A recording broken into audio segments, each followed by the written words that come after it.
ये कहानी मैथ्यू नाम के एक लड़के के ऊपर आधारित है जो अपनी बोरिंग लाइफ से परेशान होकर एक गर्लफ्रेंड बनाना चाहता है और उसके साथ दिन रात घपाघप करना चाहता है। पर इसी बीच उसकी मुलाकात एक घपाघप स्टार से होती है और फिर इसके बाद मैथ्यू के साथ आगे क्या होता है ये हम आज की इस एक्सप्लेनेशन में देखने वाले हैं। पर दोस्तों उससे पहले अगर आपने मेरे दूसरे चैनल को अभी तक सब्सक्राइब नहीं किया तो प्लीज उसे भी जल्दी से सब्सक्राइब कर लीजिए। वहाँ पर मैं इससे भी तगड़ी तगड़ी मूवीज को एक्सप्लेन कर रहा हूँ। तो चलिए अब बढ़ते हैं एक्सप्लेनेशन की तरफ। फिल्म का नाम है द गर्ल नेक्स्ट डोर और ये फिल्म 2004 में रिलीज हुई थी। मूवी की शुरुआत में हम मैथ्यू नाम के एक लड़के को देखते हैं जो पढ़ाई में बहुत अच्छा होता है, पर इतना होशियार होने के बाद भी वो बहुत बोरिंग था, जिस वजह से कॉलेज की कोई भी लड़की उसमें इंटरेस्ट नहीं लेती थी। ये मैथ्यू का आखिरी साल था और वो अपनी हायर एजुकेशन की फीस के लिए स्कॉलरशिप लेने की तैयारी कर रहा था। पर मैथ्यू इन सबसे भी खुश नहीं था क्योंकि उसने आज तक कुछ ऐसा नहीं किया था जिससे वो बाद में याद रख सके और उसने अपनी पूरी जिंदगी सिर्फ पढ़ाई करने में ही निकाल दी थी। इसलिए एक दिन मैथ्यू डिसाइड करता है कि अब से वो भी वही चीजें करेगा जो उसके साथ के लोग कर रहे थे, जैसे लड़कियां पटाना और घपाघप कर।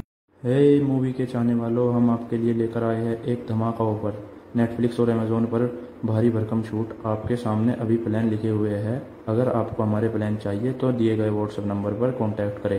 नेटफ्लिक्स और अमेजोन जैसे किसी भी प्लेटफॉर्म के लिए संपर्क करें। इसी बीच मैथ्यू के घर के बगल में डैनियल नाम की एक बहुत ही खूबसूरत लड़की रहने के लिए आती है। डैनियल इतनी ज्यादा खूबसूरत थी कि वो दिखने में किसी सुपर मॉडल से कम नहीं लग रही थी। रात को मैथ्यू फोन पर बात कर रहा होता है और तभी उसकी नजर डैनियल की खिड़की पर जाती है जो कि कपड़े बदल रही थी। ये देखकर मैथ्यू का छोटा चेतन जाग जाता है और फिर वो भी छुपकर डैनियल को देखने लगता है। पर तभी डैनियल मैथ्यू को उसे देखते हुए देख लेती है और वो सीधा उसके घर आ जाती है। तभी डैनियल के डैड उसे नीचे बुलाते हैं, जिसको सुनकर डैनियल की फटकर 64 हो जाती है। अब मैथ्यू डरते हुए नीचे आता है, पर तभी उसके डैड उसे बोलते हैं कि डैनियल इस शहर में नई आई है और उसे यहाँ के बारे में कुछ नहीं पता, इसलिए तुम इसकी हेल्प करो और इसके साथ जाओ। अब जब ये दोनों साथ में जा रहे होते हैं तभी डैनियल मैथ्यू से पूछती है कि तुम्हें बिना कपड़ों के मेरे खरबूजे कैसे लगे, जिस पर मैथ्यू से बोलता है कि वो खरबूजे नहीं संतरे थे। ये सुनकर डैनियल की सटक जाती है और वो मैथ्यू को बोलती है कि चल तू अब अपने कपड़े उतार और मुझे अपना केला दिखा। अब डैनियल जबरदस्ती मैथ्यू के सारे कपड़े उतरवा देती है। फिर जब मैथ्यू पूरी तरह नंगा हो जाता है तो डैनियल उसे कार से उतार कर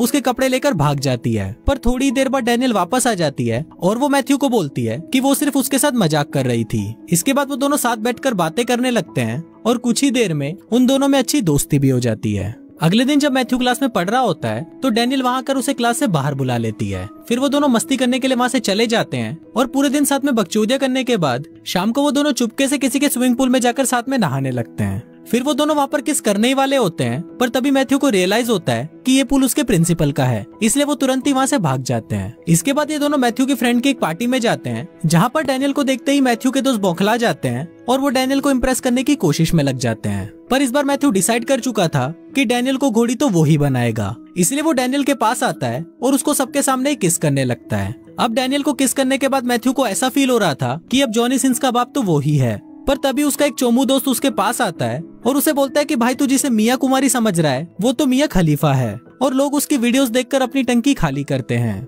अभी सुनकर मैथ्यू का दिल टूट जाता है और वो निराश होकर वहाँ से जाने लगता है। पर तभी उसका दोस्त उसे बोलता है कि अगर ये घपाघप स्टार है तो क्या हुआ, तुझे तो इस चीज का फायदा उठाना चाहिए और तू जो चाहे उसके साथ कर सकता है। अब ये सुनकर मैथ्यू सीधा डैनियल के पास जाता है जो उसकी माँ के साथ बैठकर उसकी बचपन की फोटोज देख रही थी। वहाँ मैथ्यू डैनियल को बोलता है कि आओ मैं तुम्हें तारों के शहर ले चलता हूँ और फिर वो दोनों साथ में एक होटल में जाते हैं जहाँ मैथ्यू डैनियल को घोड़ी बनने के लिए बोलता है। अब डैनियल भी समझ गई थी कि मैथ्यू उससे क्या चाहता है, जिस पर डैनियल उसे बोलती है कि तुम मुझे गलत समझ रहे हो, मैंने घोड़ी बनने का काम तो कब का छोड़ दिया है। डैनियल बताती है कि पहले मैं किसी के लिए भी घोड़ी बन जाया करती थी पर अब मैं वैसा कुछ नहीं करती, और ये बोलकर वो डैनियल से नाराज होकर वहाँ से चली जाती है। अगले दिन मैथ्यू डैनियल से माफी मांगने उसके घर जाता है, जहाँ पर उसे एक और आदमी मिलता है जिसका नाम कैली था। मैथ्यू कैली से पूछता है कि तुम डैनियल को कैसे जानते हो, जिस पर कैली उसे बताता है कि मैं डैनियल का प्रोड्यूसर हूँ और साथ ही मैं इसका एक्स भी हूँ। अगले दिन मैथ्यू जब कॉलेज जा रहा होता है तो वो वहाँ पर देखता है कि कैली लड़कियों के साथ फ्लर्ट कर रहा है। तभी कैली वहाँ पर मैथ्यू को भी देख लेता है और वो उन लड़कियों के सामने मैथ्यू की तारीफ करने लगता है। इसके बाद मैथ्यू कैली के साथ बैंक जाता है, जहां वो बताता है कि ये एक स्टूडेंट एडवाइजर है। दूसरी तरफ हम डैनियल को देखते हैं जिसको अपने आप में एक गिल्ट फील हो रहा था कि कभी भी वो बदल नहीं सकती और ना ही कभी वो एक नॉर्मल लाइफ जी सकती है, इसलिए वो कैली के साथ वापस लास वेगस चली जाती है। अब यहाँ मैथ्यू भी डैनियल से प्यार करने लगा था, इसलिए वो डिसाइड करता है कि वो डैनियल को वापस लेकर आएगा और इसके लिए वो भी अपने छपरी दोस्तों के साथ लास वेगस के लिए निकल जाता है। वहाँ पहुंचकर मैथ्यू देखता है कि डैनियल बिना कपड़ों के ही सबके सामने डांस कर रही है, जिस पर वो उसे समझाता है कि तुम्हें ये सब करने की कोई जरूरत नहीं है। पर तभी वहाँ पर कैली आ जाता है और वो मैथ्यू को अपने साथ ले जाकर उसे धमकाने लगता है। वो मैथ्यू को बोलता है कि तुम डैनियल को उसका काम करने से रोक रहे हो और अगर वो ये काम नहीं करेगी तो मैं कमाऊंगा कैसे। अब कैली के इतना धमकाने पर भी मैथ्यू डैनियल के पास वापस जाता है और उसे समझाता है कि तुम्हें ये सब नहीं करना चाहिए क्योंकि तुम इससे बेटर लाइफ डिजर्व करती हो। अगले दिन जब मैथ्यू अपने घर पर होता है तो वहाँ पर डैनियल उसे उसके कॉलेज के लिए लेने आती है। फिर जब वो दोनों कॉलेज जा रहे होते हैं तो मैथ्यू उसे अपने साथ प्रॉम में जाने के लिए पूछता है। आज मैथ्यू के लिए बहुत ही इंपॉर्टेंट दिन था क्योंकि अगर आज उसने अपने स्कॉलरशिप के एग्जाम को पास कर लिया तो वो हायर स्टडीज के लिए एक बड़े कॉलेज जा सकता है। पर तभी एग्जाम के दौरान कैली वहाँ पर आ जाता है और वो मैथ्यू को उठाकर वहाँ से ले जाता है क्योंकि मैथ्यू ने डैनियल को वहाँ से भगाकर उसके $30,000 का नुकसान करवा दिया था। इसके बाद कैली उसे कुत्तों की तरह मारता है और अपनी पूरी भड़ास निकालने के बाद वो मैथ्यू को ड्रग्स देकर किसी ह्यूगो नाम के आदमी के घर पर उसकी ट्रॉफी चोरी करने के लिए बोलता है। फिर जब मैथ्यू वहाँ पर चोरी करने जाता है तभी कैली पुलिस को फोन कर देता है, जिस वजह से पुलिस उसे पकड़ने आ जाती है। पर तभी वहाँ पर मैथ्यू के दोस्त आ जाते हैं और उसे बचाकर अपने साथ ले जाते हैं। इसके बाद मैथ्यू डैनियल के साथ कॉलेज में स्कॉलरशिप की स्पीच देने जाता है, जहाँ पर मैथ्यू को वो ड्रग्स का नशा चढ़ने लगता है और वो स्पीच की जगह सबके सामने उल्टी सीधी बातें बोलने लगता है, जिस वजह से उसे वो स्कॉलरशिप नहीं मिलती।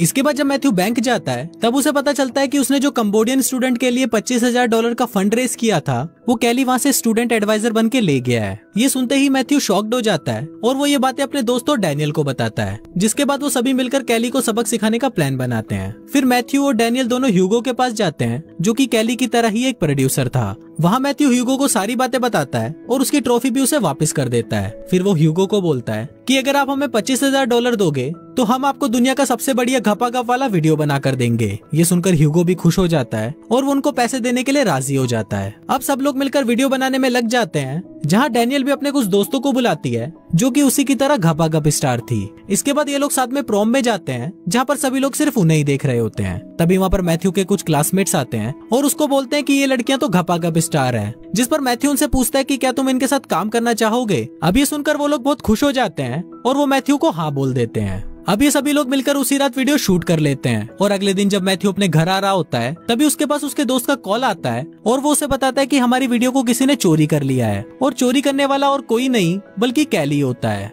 कैली मैथ्यू को धमकी देता है कि इस वीडियो की कमाई का आधा हिस्सा तुम मुझे दोगे, नहीं तो मैं इस टेप को तुम्हारे प्रिंसिपल और तुम्हारे पेरेंट्स को दिखा दूंगा। पर मैथ्यू उसे मना कर देता है, जिस पर वो उस टेप को सबको दिखा देता है। पर जब वो वीडियो स्टार्ट होता है तो हम देखते हैं कि वो सिर्फ घपाघप की एजुकेशन वाला वीडियो होता है, जिसको देखकर सभी लोग मैथ्यू की बहुत तारीफ करते हैं। अब ये टेप ऑफिशियली रिलीज कर दिया जाता है और देखते ही देखते ये टेप मार्केट में बेस्ट सेलर बन जाती है। अब मैथ्यू के पास बहुत सारे पैसे आ गए थे, जिससे वो अपनी यूनिवर्सिटी की फीस भी भर देता है और वो उस कंबोडियन स्टूडेंट को भी स्कॉलरशिप दे देता है। मैथ्यू बाकी बचे हुए पैसों से अपने लिए गाड़ी खरीद लेता है और वो कैली को एक एक्सपेंसिव गिफ्ट भी देता है, जिससे वो दोनों अच्छे दोस्त बन जाते हैं। लास्ट में मैथ्यू और डैनियल भी साथ में खुशी खुशी रहते हैं और कुछ इसी तरह से ये फिल्म यहीं खत्म हो जाती है।